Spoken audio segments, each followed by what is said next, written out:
मंदिर में दाना चुगकर चिड़िया मस्जिद में पानी पीती हैं।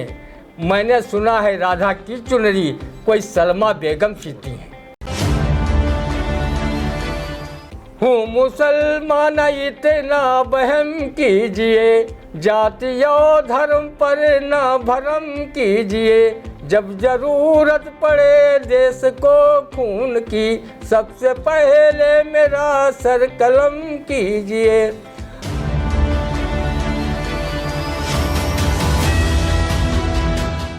नमस्कार, स्वागत है आप सभी का आई इंडिया के खास कार्यक्रम रंदा में। खबरों पर रंदा चलाने के लिए आई इंडिया के स्टूडियो में मौजूद है वरिष्ठ पत्रकार, कवि एवं रंगकर्मी ज्ञान प्रकाश सिंह प्रतीक जी। तो प्रतीक जी, आपका बहुत बहुत स्वागत है आई इंडिया के स्टूडियो में। आज की पहली खबर, जहां सीएम योगी आदित्यनाथ ने कहा कि नमाज सड़क पर नहीं, संख्या ज़्यादा तो शिफ्ट में पड़िए। अगर सड़कों को बाधित किया तो सरकार को अच्छे से निपटना आता है। अब इस निपटने पर क्या कहेगा रंदा, सुनते हैं। जियो बाबा बुलडोजर, आप है दमका जहूरा, आपके मुकाबले और नेता है घास का कूड़ा।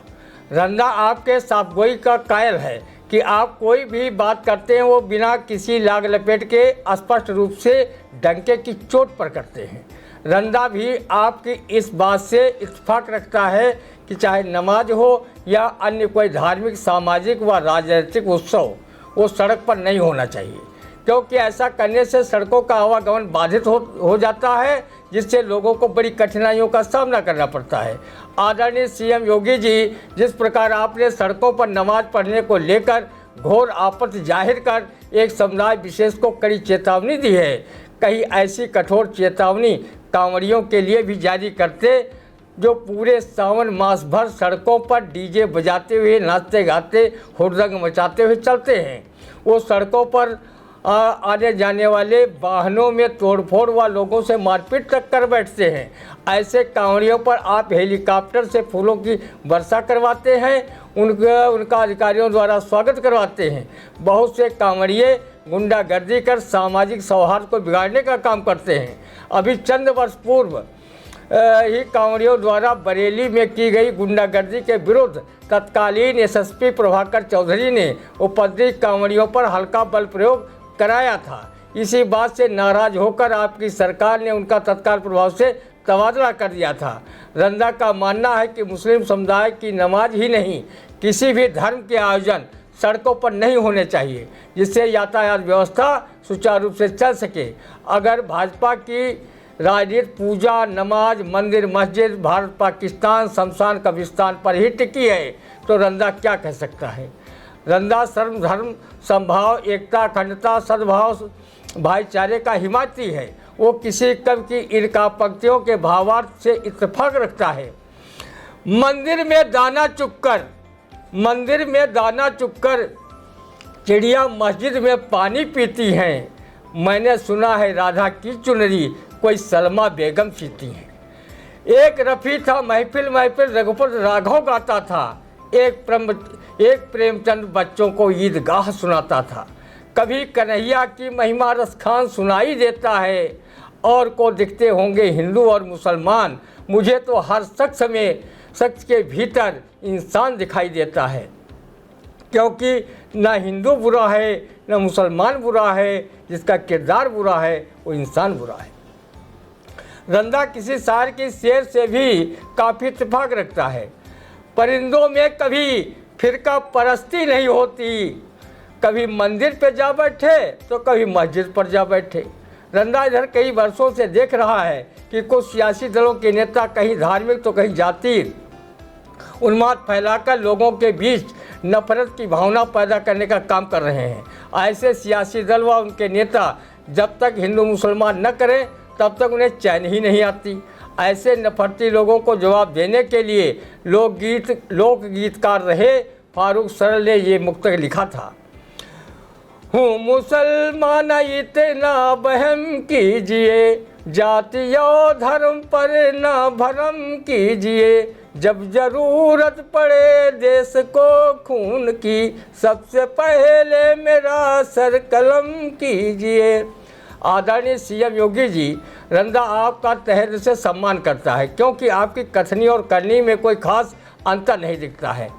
आपने प्रदेश के बड़े बड़े माफियाओं को ठिकाने लगाया है, कानून व्यवस्था भी आपकी ठीक है, लेकिन सियासी कारणों से आप हिंदू मुस्लिम को अलग चश्मे से देखें। रंदा को देश हित में अच्छा प्रतीत नहीं होता, क्योंकि हमारे देश की आज़ादी की लड़ाई में हिंदू मुस्लिम सिख ईसाई जैन पारसी बौद्ध बहाई सभी ने भूमिका निभाई थी। ये देश सबका है। वोट बैंक के लिए आपसी भाईचारे को बिगाड़ने से देश कमज़ोर होता है। कोई माने या ना माने, लेकिन रंदा सरीखे लोग मानने के लिए मजबूर है कि नफरत फैलाकर भाईचारे को कमज़ोर किया जा रहा है। अगर ऐसा ना होता तो कवि अमृत स्मिथ को एक काव्य पंक्तियाँ क्यों लिखनी पड़ती। अपने देश में इतना गहरा भाईचारा है, अपने देश में इतना गहरा भाईचारा है, जहाँ भाई ही भाई का चारा है। दोनों एक दूसरे को अंदर ही अंदर खा रहे हैं, बस ऊपर से गले लगा रहे हैं। न धर्म है, न धर्म बहन है, न धर्म भाई है। पत्नी पता नहीं कैसे पत्नी से धर्म पत्नी हो गई, इसीलिए पूरा धर्म उसी पर टिका है। संबंध सिंथेटिक हो गए हैं, आदमी लाभान पर बिका है, आदमी लाभान पर बिका है। बिल्कुल, जिस तरह से सीएम योगी आदित्यनाथ ने कहा है कि सड़कों पर नमाज नहीं होगी, ज़्यादा है तो शिफ्ट में पढ़ें, लेकिन सड़क पर अगर कोई नमाज पढ़ता है तो उससे निपटेंगे। फिलहाल रंदा का कहना है कि इसी तरह चाहे सड़क पर कोई भी धर्म का व्यक्ति हो, चाहे वो किसी भी धर्म से जुड़ा हो, इसलिए वहाँ पर जो है आप सभी के लिए नियम लाइए, क्योंकि जिस तरह से कहा है कि पत्नी पता नहीं कैसे पत्नी से धर्म पत्नी हो गई, इसलिए पूरा धर्म उसी पर टिका है। संबंध सिंथेटिक हो गए हैं, आदमी लाभ हानि पर बिका है। फिलहाल अगली खबर की बात करेंगे, जहां पुत्री के साथ शराबी पिता ने किया दुष्कर्म, नशे की हालत में गन्ने के खेत में दिया अंजाम को वारदात। सीतापुर जिले के थाना कमलापुर क्षेत्र का मामला, पुलिस को दुष्कर्मी को गिरफ्तार कर भेजा गया जेल। अब इस जेल पर क्या कहेगा रंदा। फिलहाल एक पुत्री के साथ शराबी पिता ने जो है दुष्कर्म कर दिया। सोचिए मानसिकता कहाँ जा रही है, किस तरफ ये मानसिकता सोच जा रही है। एक पिता जो है वो अपनी पुत्री के साथ ही जो है दुष्कर्म कर बैठता है। सुनते हैं रंदा। लो कर लो बात, इतनी बड़ी पाप से सनी खबर सुनकर रंदा मारे हया शर्म के चुल्लू भर पानी में क्यों नहीं डूब गया। नाश हो उस नराधम पातकी की, जिसने अपनी हवस की भूख मिटाने के लिए अपनी पुत्री को भी नहीं छोड़ा। ऐसे पातकी की शक्ल देखना व उसका नाम सुनना तक पाप की परिधि में आता है। उसने तो पुत्री और पिता का पावन रिश्ता ही कलंकित करके रख दिया। ऐसे पापी पिता को ऐसी कानून सजा दे कि वो जेल में पूरी उम्र तिल तिल कर मरे। उसका ये पाप उसे कभी चैन की नींद न सोने दे। रंदा ऐसे पापियों को नर पिशाच दरिंदा व हवस का भेड़िया मानता है। ऐसे लोग पूरे समाज को न सिर्फ कलंकित करते हैं, बल्कि पाकीज़ा रिश्तों को तार तार करते हैं। जो लोग बहू बेटी बहन आज के पवित्र रिश्तों को अपनी हवस का शिकार बनाते हैं, रंदा ऐसे कुकर्मी लोगों को कभी मनुष्य की श्रेणी में नहीं मानता। वो रंदा की नज़र में राक्षस दरिंदा व हवस के खूंखार भेड़िए हैं, जो अपनी हवस की भूख मिटाने के लिए अपनी बेटी बहन बहू को ही शिकार बनाने में बाज नहीं आते हैं। रंदा महिला जगत का बेहद सम्मान करता है। वो कभी भी किसी महिला को बदनज़र नहीं देखता। उसे एक को छोड़कर सभी महिलाएं माँ बहन के रूप में दिखाई देती हैं। रंदा ने बाबा रघुनाथ दास राम स्नेही द्वारा रचित विश्राम सागर में पढ़ा है, चोरी करे चौपया मारे, पंछी पकड़ फंद मार डारे, पर स्त्री को जो कुदिष्ट निहारे, ताकि आँखी काग निकारे।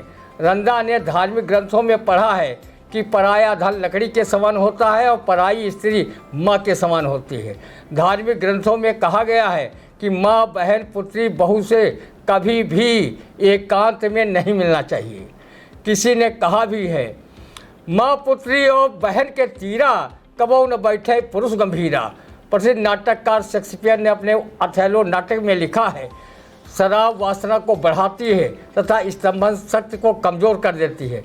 रिश्तों को कलंकित करने का कार्य ऐसे सिर्फ नराधम पुरुष ही नहीं करते, बल्कि वासना का खेल खेलने वाली महिलाएं भी होती हैं, जो पवित्र रिश्तों की परवाह किए बिना अनैतिक संबंध बनाने से नहीं हिचकती।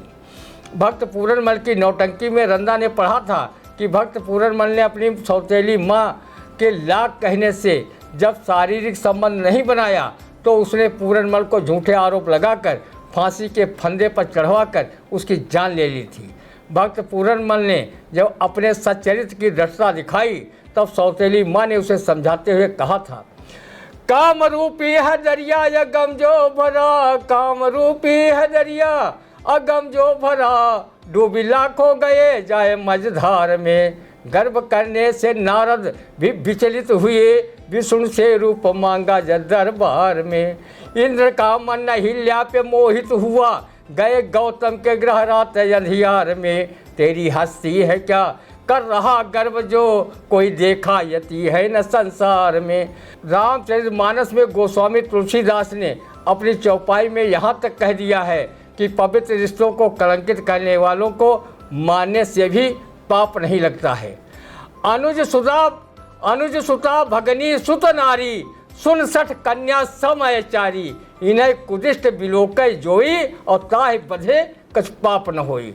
रंधा का मानना है कि पुत्री के साथ शराबी पिता ने जो दुष्कर्म जैसे अक्षम अपराध को किया है, अदालत उसे कठोर से कठोर सजा देगी, ऐसा पूरे जनमानस का विश्वास है। बिल्कुल, जिस तरह से शराबी पिता ने अपनी ही पुत्री के साथ दुष्कर्म किया, गन्ने के खेत में ला जाकर इस अंजाम को वारदात दिया, ये पिता राक्षस है, ये पिता दुष्कर्मी है। इस पिता को इस संसार में रहने का कोई अधिकार नहीं है। फिलहाल पुलिस ने कार्रवाई कर ऐसे राक्षसी पिता को जेल भेज दिया है। फिलहाल अदालत से जो है मांग करता है रंदा, ये देश संसार सभी मांग करेंगे कि इसकी पूर्णतया जांच हो और उसे राक्षस जो पिता है उसे कड़ी से कड़ी सजा हो। अगली खबर, जहां खतरनाक कुत्तों को दे सकते हैं मौत, लोगों को बिना डरे जीने का मिलेगा अधिकार। फिलहाल सुप्रीम कोर्ट ने आदेश दिया है, क्या आदेश है सुनते हैं उस पर। मिलाड खतरनाक कुत्तों की तरह कुत्तई प्रवृत्ति के लोगों के लिए भी कुछ ऐसा ही फरमान सुना देते तो रंदा सर्वोच्च न्यायालय के हर एक आदेश का तहे दिल से स्वागत करने की हिम्मत जुटा पाता। रंदा किसी भी जीव हत्या का हिमायती नहीं है, पर गली कूचे के अनेक कुत्ते निर्दोष लोगों को जिस तरह आए दिन काट कर लहूलुहान करते रहते हैं और उन्हें रेबीज से ग्रसित कर जान लेने का पूरा इंतजाम कर देते हैं, ऐसे कुत्तों के लिए सुप्रीम कोर्ट का ये आदेश वास्तव में स्वागत योग्य है। देश में हर साल लाखों लोग कुत्तों के हमले के शिकार होते हैं। अभी चंद वर्षों पूर्व खैराबाद, सिरौली, महमूदाबाद क्षेत्र में अनेक लोग लावारिस कटखन्ने कुत्तों के शिकार हुए थे। उनमें से कई महिलाएं व बच्चे भगवान को प्यारे हो गए थे। इन कटखन्ने कुत्तों को न तो कैचिंग टीम पकड़ सकी थी और न प्रशासन कोई ठोस रणनीति इनके विरुद्ध बना पाया था। गली कूचों के कुत्तों का बधियाकरण का काम भी नहीं किया जा सका। इसकी वजह से इनकी आबादी दिनों दिन बढ़ती जा रही है।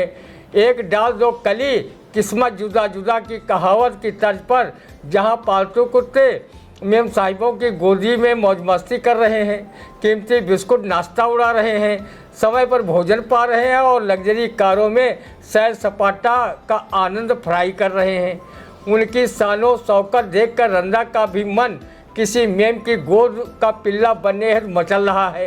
वो ईश्वर से प्रार्थना करता है, हे प्रभु, मैं तुमसे कब से कह रहा हूँ चिल्ला चिल्ला, अगले जन्म में मोह बनइयो किसी मेम का पिल्ला। और ये बेचारे गली कूचे वाले कुत्ते हैं जिन्हें देखते ही लोग लाठी डंडा लेकर भगाते नजर आते हैं। वो बेचारे मृत जानवरों की हड्डी छिछोड़ते, सड़ा गला मांस अपनी पेट पूजा के लिए खाते नजर आते हैं। उन्हें भरपेट भोजन नहीं मिलता।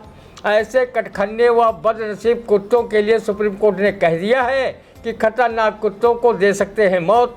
अगर ये सब कुत्ते बेमौत मारे जाएंगे तो रंदा जैसे कवि भ्रष्ट नेताओं की तुलना फिर कुत्तों से कैसे करेंगे। कवि मंगल सिंह मंगल ने तो क्षेत्र से गायब रहने वाले जनप्रतिनिधियों के संबंध में कुत्ता से तुलना करते हुए ये काव्य पंक्तियाँ लिखी हैं। बरसन से जो रहाई पला, बरसन से जो रहाई पला, कुतवा हमार गा कहूँ चला। कार्तिक माँ जब से लट्ठिम लट्ठा भा, तब से गायब वो पट्ठा भा। ना धूप बयार बरखा मानन, गांव गली कस्बा छानन, अखबार पढ़न तब हम जानन। दिल्ली माँ पाए गवा बंगला, कुतवा हमार गा कहूँ चला, बरसन से जो रहाई पला। कुतवा हमारे का कहूँ चला बरसन से जो रह पला। जिस तरह से देखिए रंदा ने बताया है कि दिल्ली में पाया हुआ बंगला, अब समझ तो गए नहीं हो। फिलहाल कैसा लगा रंदा का कार्यक्रम कमेंट बॉक्स में अगर जरूर बताएं, कोई सुझाव हो तो भी कमेंट बॉक्स में दे सकते हैं। फिलहाल अब दीजिए इजाज़त, फिर मिलते हैं आपसे अगले रंदा के कार्यक्रम में, तब तक के लिए नमस्कार।